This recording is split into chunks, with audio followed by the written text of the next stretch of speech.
Hello, everyone. Welcome back to Mouse Money Minute, where we're here to help you make every Disney dollar count. Today, we are wrapping up our Disney budget style series with my favorite personality of them all, the experience collector. We've talked about the resort lounger who believes that the resort is part of the vacation.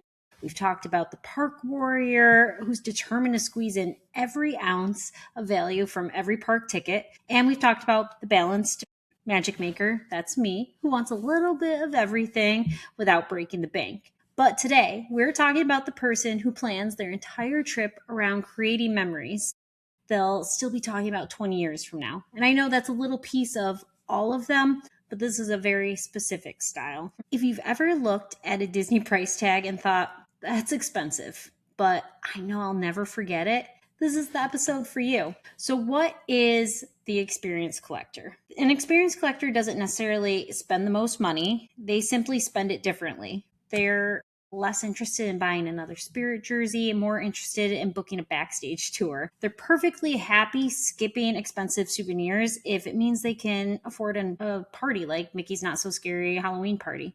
They don't chase everything, they chase the moments that they really want. Their vacation isn't measured by the number of rides they rode, but it's measured by the stories they're going to tell and bring home. And honestly, those are the stories that everyone wants to hear. So, the number one rule for this type is pick your wow moment. So, one of the biggest mistakes I see people make is they want to fit every special experience into one trip.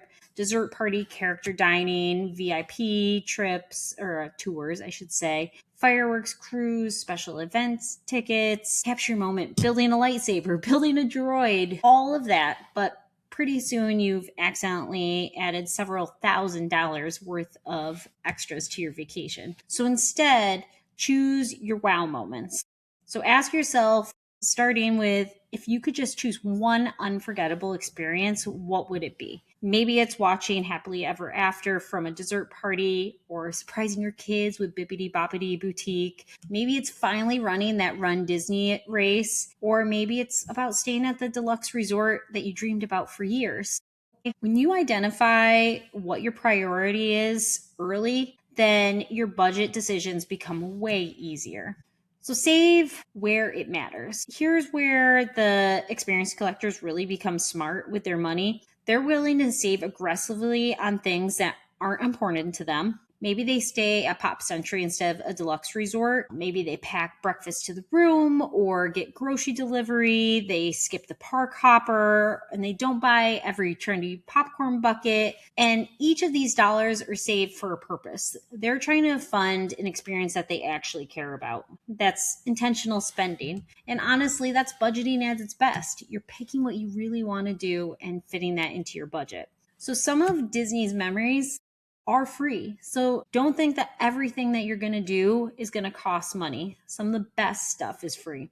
I do think that's something that Disney fans forget. Not every moment has to have a price tag. And I think that's sometimes like the big picture when people talk about Disney, they talk about how expensive it is. But there's so many things offered by Disney that are just not a huge price tag. Some of my favorite memories didn't cost me anything. Think about walking down Main Street. You're smelling all the things, you're seeing the castle, you're doing this first thing in the morning before the crowds. It feels so magical. Or watching the Dapper Dans perform. I personally love riding the Skyliner for fun. I think it's a magical experience on its own. Or if you are staying at, well, not even staying, if you go over to Animal Kingdom Lodge, you can watch the giraffes. You can find hidden Mickeys. Watching the fireworks from behind the Polynesian or seeing your kids laugh at something unexpected. These moments aren't going to appear on your credit card statement, but somehow they are often the ones that stay with us the longest. So the other biggie is don't let social media spend your money. This might be the most important advice I give. Social media is incredible for inspiration. It's terrible for budgets.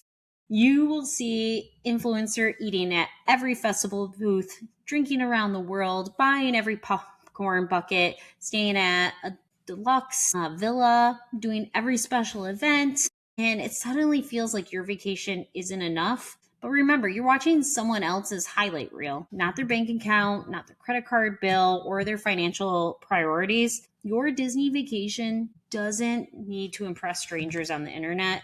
It only needs to create memories for the people standing beside you. Comparison is one of the fastest ways to overspend. So you can use them as inspiration, but remember, you are going for your budget. And another piece is budget before emotion starts. Disney has a funny way of making us say things like, well, we're already here. That sentence has probably cost Disney families thousands of dollars over the years. Instead, decide before you leave home. How much are you willing to spend on experiences? How much are you spending on souvenirs? And how much flexibility do you want? When you've already made these decisions, you're far less likely to make emotional purchases just because they're available. And my favorite experience budget trick, here's something I remember all the time. Create a separate Disney experience fund. Maybe it's $20 a week, maybe it's $50, maybe it's money from selling things around your house. Credit card rewards, cashback apps, whatever, your side hustle, whatever's going to work for your family. When that special experience has already been paid for before your vacation even begins, you enjoy it so much more. There's no guilt, no wondering how much the credit card is going to be next month. It's just excitement. So it's a good way of doing it. And at the end of the day, every Disney trip, the souvenirs eventually end up on a shelf, the snacks are gone, the hotel room becomes another memory, but the stories, they stay. The moment your child met their favorite character, watching fireworks with someone you love, crossing a RunDisney finish line, celebrating a birthday, watching your parents experience Disney through your children's eyes, those become part of your family's story. And that's what an experience collector understands. It's not about spending the most, it's about spending intentionally on the moments that matter the most. Because Disney investment isn't always something you can hold in your hand. Sometimes it's the memory you smile about a year later. So now that we've covered the 4 Disney budgeting styles, I want to know, which one are you? Are you a resort lounger, a park warrior, a balanced magic maker, or an experience collector? Let us know in the comments, because I genuinely love seeing how differently people enjoy Disney. If you've enjoyed this budget style series, don't forget to like this video, subscribe to Mouse Years and Magical Chats, and share this episode with someone who's planning their next vacation. Remember, the goal isn't to spend less, the goal is to spend smarter on the things that bring you the most magic. Thanks so much for watching Mouse Money Minute. Until next time, keep making magical memories, one smart budget at a time.